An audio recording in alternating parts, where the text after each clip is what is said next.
DecoNetwork makes it easy to enable and configure a countdown clock for your website. Simply come over to Pages, select the page that you want to edit and then add a countdown clock to. Come over to Widgets. At the very bottom, you'll find the countdown widget. Drag it onto the page where you want it to be. And from here, you can dial in the settings.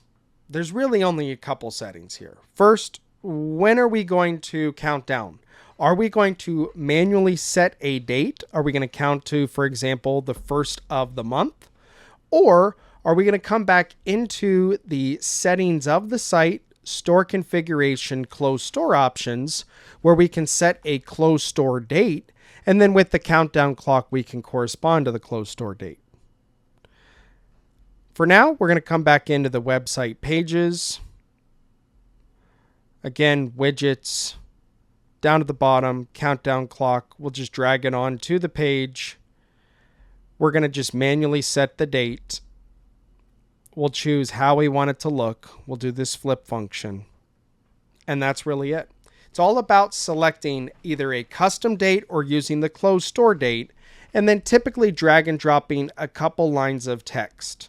So I want to let the customer know, something along the lines of place your order before the store closes. Create that sense of urgency.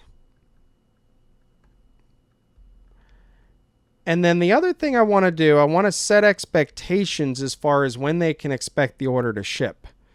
So maybe we'll do something like all orders ship 2 weeks after the store closes.